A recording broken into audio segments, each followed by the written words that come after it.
And hello, what's up po mga ka-backyard. So hindi na namin na-videohan yung pag-transfer ng barako nila Julius. Yan, yung hiniram nating barako si Baki. And from Torres Nubian din po siya. ADGA registered. Tapos ito ipapakasta natin dito ngayon sa ating herd. So siya ngayon na magiging lahi natin. So ang nakaschedule sa kanya is lahat ng mga doe natin. Tama.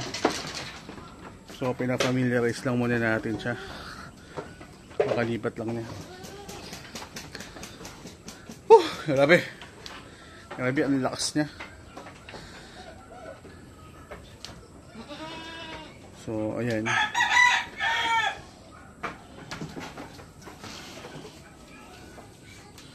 1 week natin siyang hihiramin dito for naka-schedule itong tago mo itong tali. Tago mo itong tali natin. Tapos schedule just shortcut dito itong dappled, itong brown galing kay JLG, tapos itong brown, tapos itong F5 natin.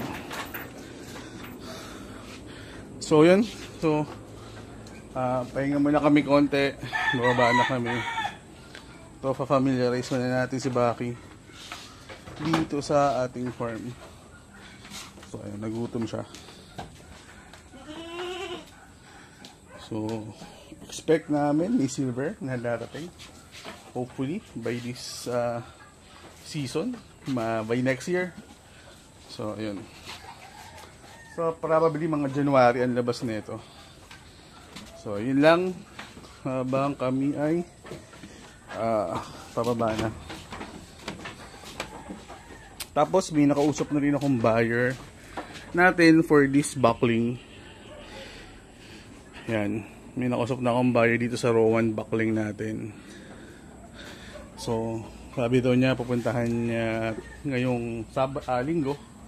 Today is Sunday nga pala. So yun yung mga kaganapan namin sa farm. So ayan, familiarization muna kay Baki. Lahi naman siya ni Orbalito. So alam niya na kung anong dapat gawin. Ayan, di ba?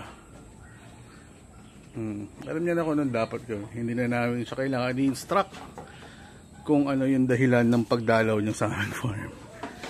So yun lang. At ayan, pagtatrabahuin na namin si Baki. Ayan, tatrabaho na siya. Ayan, di ba? So Baki, kung na muna dyan, bababa na kami. Trabaho ko na. Yun lang. Salamat.